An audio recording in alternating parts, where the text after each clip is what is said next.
Collins, good morning. Thank you so much for joining Stuff. Oh, good morning, Luke.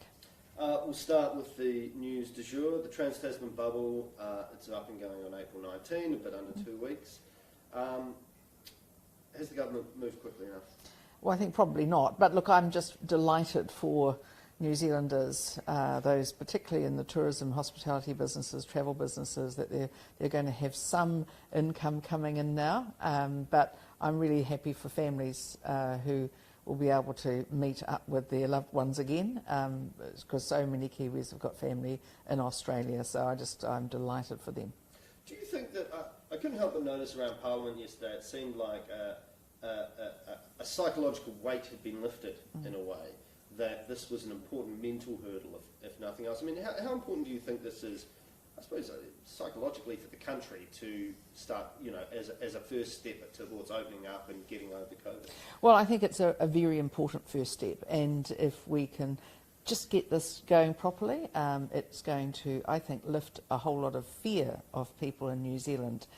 We have, obviously, the vaccine rollout is very slow, and obviously there's some questions to come on that for the government. But, we could have a Pacific bubble right now. We could deal with the fact we have orchardists and others and the RSC workers that we need out from the Pacific to help us deal with the seasonal fruit picking and agricultural areas. But there's also the fact that we could be helping our Pacific neighbours as well around tourism. So I just think it's important for New Zealanders to be able to see that we can re-enter the world without dire consequences for New Zealand.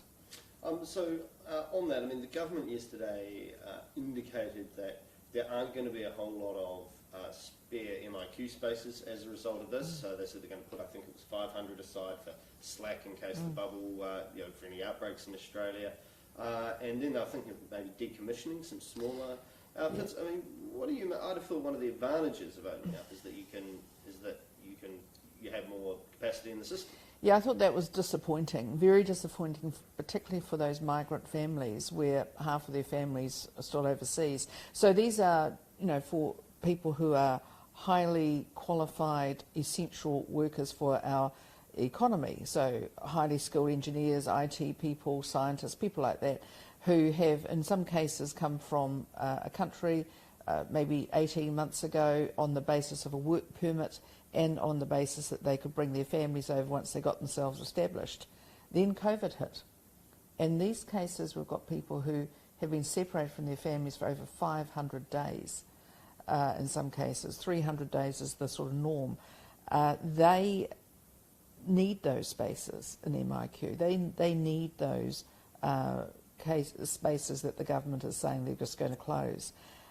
I think this is a very unkind situation, very cruel on families like this. We could, number one, lose these workers, which we already have been, in which case our businesses have to say, well, what are we going to do now?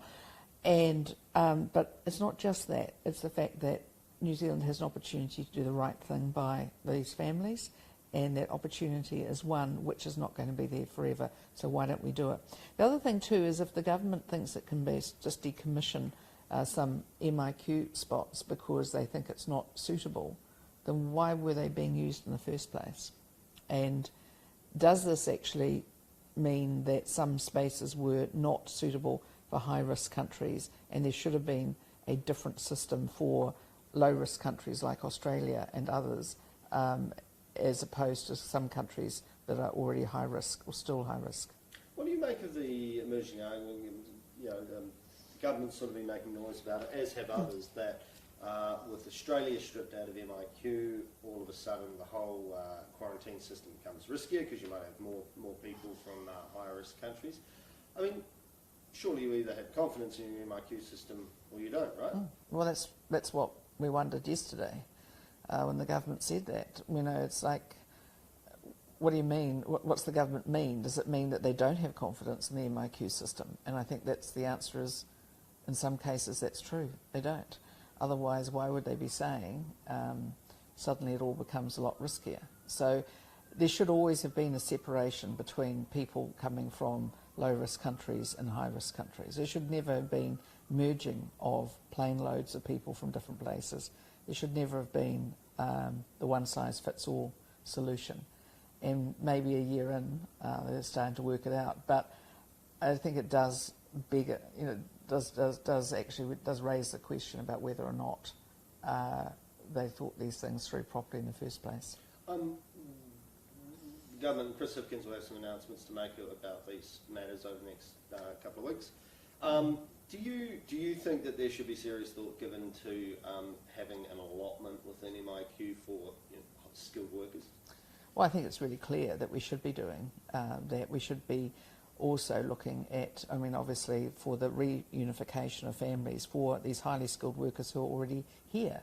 That is very important. We need to be able to understand that not only do they need us, but actually we need them more in many ways. And so it's all very well to say, oh, train up some New Zealanders, but if you're looking for someone with possibly 25, 30 years experience in a highly skilled technical part of engineering, that's not a turn up from school and get a job type job. That is a huge benefit to New Zealand. And New Zealand will need a lot of these sorts of people, particularly with all the infrastructure projects that are Exactly. We've got infrastructure projects that have got funding attached to them. We need people to actually do the work, and the work on these infrastructure projects are not something for new people to be thinking about in terms of people who aren't experienced. You need highly skilled people. We can't afford to get it wrong, and we can't afford to get it wrong by closing down whole chunks of the economy or making promises around infrastructure or construction if we don't have the people in to do the work. And that's another area where it's all very well to say it's just New Zealanders returning home, we do this for. Actually, it's time we brought in the construction workers, the engineers, the people we need, but they need to go through, obviously, a quarantine service. Just to change the subject, late last week, Stuff broke the news of the long-delayed annual mental health report. Yeah. That I believe it was on the years 2018 and 2019 that showed in each of those years about a 10% bump in seclusions. The practice in mental health wards of basically locking up people alone when supposedly the track is to get rid of this practice altogether. What did you make of that report? Yeah, I was really shocked by that. It seemed to me that these seclusions, which were starting to come down when we left office, had started to go up again, and that's a really bad thing in itself, because locking people away by themselves is clearly not going to be good for their mental health. But it's the fact that it was being hidden that was the most shocking part of it. So we'd heard around from obviously people coming to see us, constituents and medical professionals, that things had got worse, not better in mental health, despite all the big promises. But to see that the public service, parts of the public service, had been trying to hide the fact and actually end up in an argument between two people in the Ministry of Health about whether or not statistics should be shown because they were apparently negative. Well, yeah, statistics are going to be negative on things like suicides and seclusions. So that's just struck of an appalling situation. So I've said to our team today, we will be sending a letter to the State Services, or now the Public Service Commissioner, Peter Hughes, about that, to ask him to do an investigation. If what was uncovered... So what do you think needs investigating? Well, I think we have to investigate any covering up of situation, any massaging of statistics for political reasons within the public service. We don't know whether or not the Minister's office has anything to do with it. We presume that they haven't. But because I would have thought that was a sackable offence by any minister if that happened from their office. But having said that, if the public service is not being honest with its statistics, that says a tremendous amount about politicization in the public service. So you think that there needs to be an investigation into whether there was a cover-up of these figures? Yeah, absolutely. There does need to be an investigation into whether or not there was a cover-up of the mental health figures. It's just a truly extraordinary situation, and those emails that Stuff uncovered make it very plain that on the face of it, it looks like there is an attempt at a cover-up. So what should the Minister be doing in this situation? Well, we saw when I was asking the Prime Minister about this yesterday in Parliament, the Minister was shouting a lot from the sidelines. He was actually shouting. We'll be asking him some questions, and the Prime Minister will continue to ask questions on this. We need them to fully provide the information, and we need commitments on the provision of this information in the future. But we need to find out what was going on the last few years. The government's been in office now for 4 years. If there is a culture that started up for the 2018 report, 2019 report of holding back information that is negative to the government, then where else is this happening?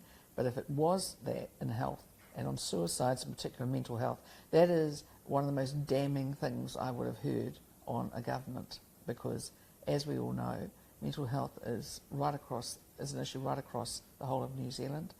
Almost every family has had some connection with mental health services over the years, and everybody I know who talks about it is extremely concerned about the state of mental health services. Judith Collins, thanks so much for joining Stuff this morning. Thank you.